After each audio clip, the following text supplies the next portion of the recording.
Di Al-Quran itu ada 8 jenis rizki. Ada yang dicari capek. Ada yang nyarinya sebentar, rizkinya datang. Yang hebat, ada yang belum nyari, rizkinya datang. Yang dahsyat, yang nyari bapaknya, yang dapat anaknya. Ada. Yang luar biasa, yang disiapkan anaknya, yang dapat bapak ibunya. Jadi yang mengerjakan anaknya, tapi yang dapat rizkinya, bapaknya, ibunya, pamannya, temannya, kakeknya, neneknya, gurunya, tetangganya. Mirip kayak orang masuk mobil Kijang tahun 90-an. Ada kakek, ada nenek, ada paman, ada ibu, ada macam-macam.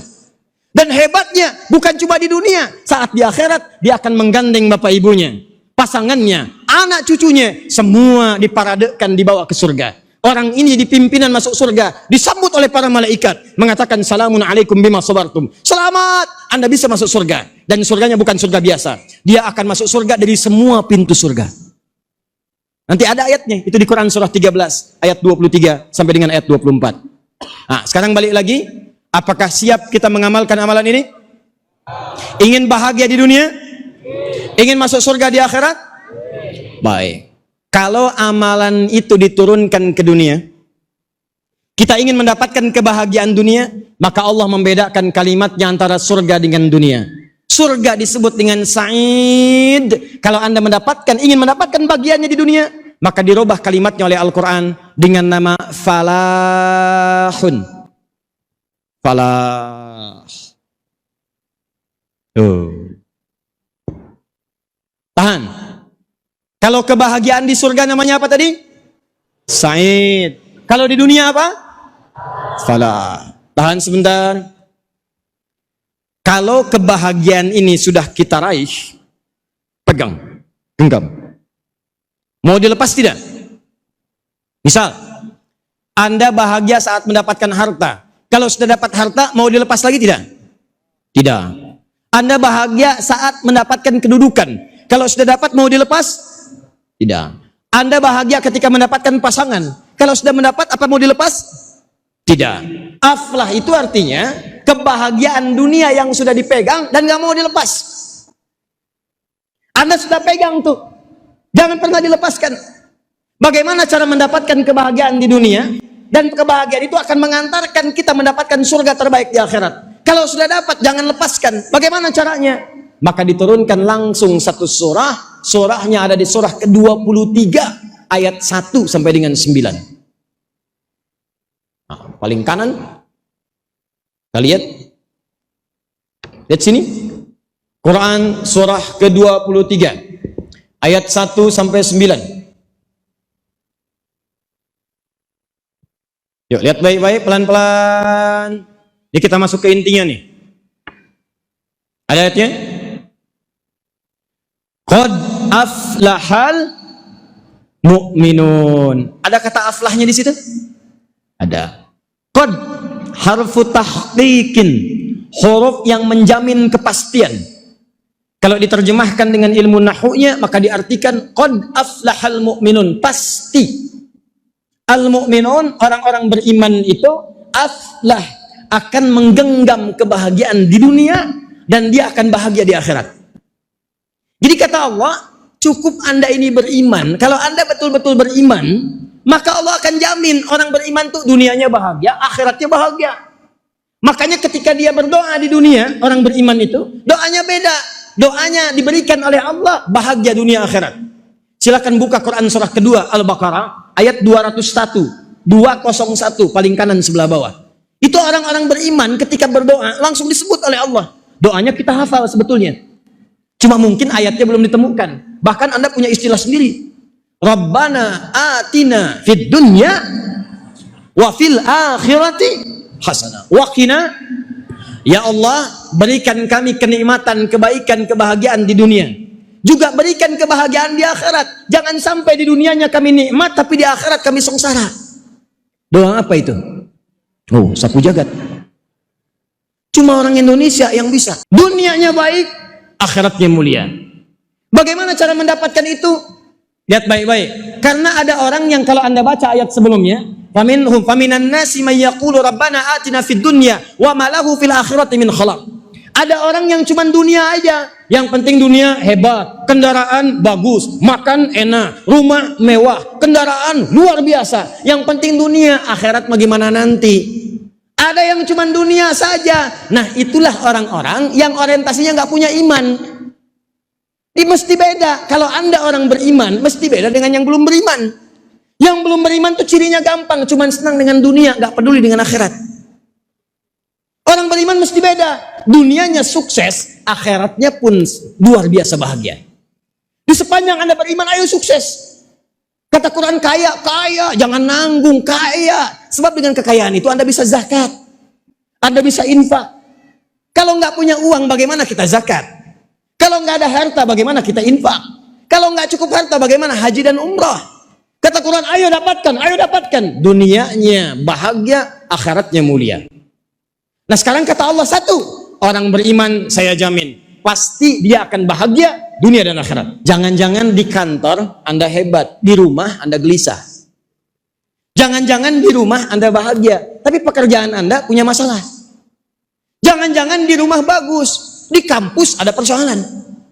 Jangan-jangan di kantor hebat, di rumah bagus, tapi dengan tetangga punya persoalan.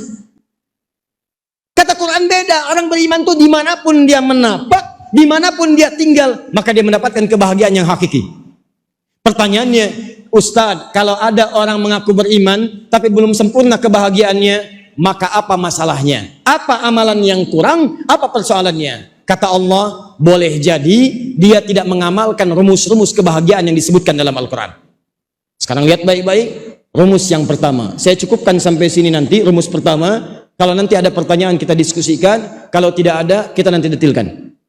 Perhatikan baik-baik, ini yang paling penting nih. Dari sekian apa yang saya sampaikan. Satu, amalan pertama. Kalau Anda ingin bahagia dunia, termasuk sukses pekerjaannya, di rumah tangga bahagia, maaf, di rumah bahagia, kantor bahagia, di kampus juga senang, di kehidupan sosial senang, amalan pertama kata Allah, perhatikan baik-baik, perhatikan ayat keduanya. Qad aflahal mu'minun, ayat keduanya, alladzina hum fi salatihim khashi'un. Satu, amalan pertama, jika Anda ingin masuk surga, bahkan surganya surga Firdaus, karena nanti di ayat yang ujungnya dari 9 itu, begitu nyampe ke ayat itu akan disebutkan ulaika humul warithun alladzina yarithuna al-firdausa hum fiha khalidun. Satu, kata Allah, tahan, orang ini saat di dunia khusyuk salatnya. Salat.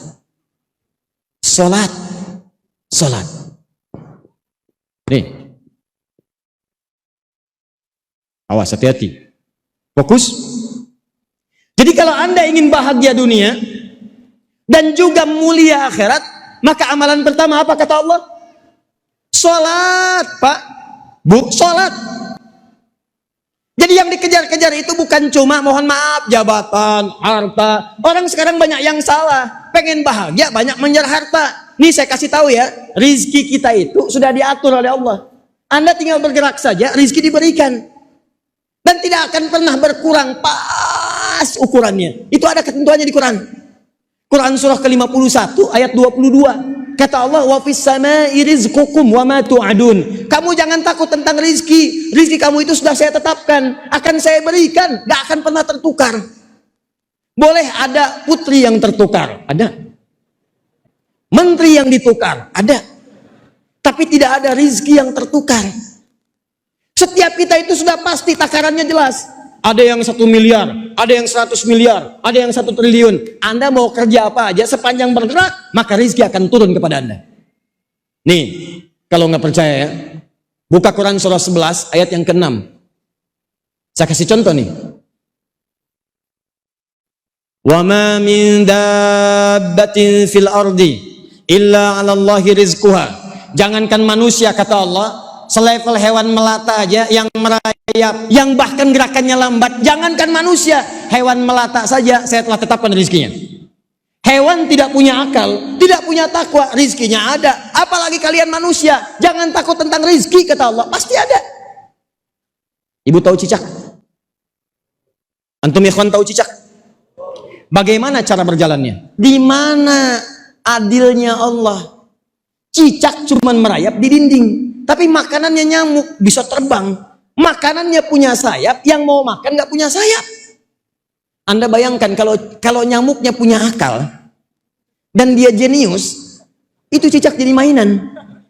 Cicak, cicaknya merayap di dinding sana, nyamuknya di tengah-tengah kubah. Cicak, ayo tangkap, ayo tangkap. Tapi memang hikmah Allah menjadikan nyamuk tidak punya akal, cicak pun tidak punya akal. Dua-duanya tidak punya takwa. Yang paling hebat, Allah hanya memerintahkan pada cicak, kamu cukup merayap, maka saya akan datangkan nyamuk kepadamu. Lihat kalimatnya, orang tua kita mengajarkan dulu kalimat-kalimat indah dalam lirik. Cicak-cicak di dinding, diam-diam. Cicak itu cuma menunaikan perintah Allah. Kata Allah, cicak merayap walaupun cuma diam-diam, maka dia merayap diam-diam. Cicak-cicak di dinding, diam-diam.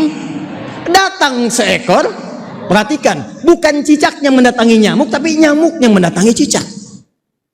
Kenapa? Karena cicaknya merayap.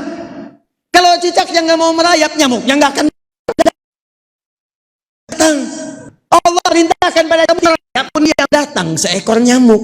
Bukan cicak yang mendatangi nyamuk, nyamuk mendatangi cicak. Datang seekor nyamuk, lalu apa? Silahkan. Ayo. Tuh. Jadi kalau urusan rezeki jangan takut. Makanya salah kalau ada orang mengukur kebahagiaan dengan harta. Begitu hartanya hilang, maka hilang kebahagiaannya.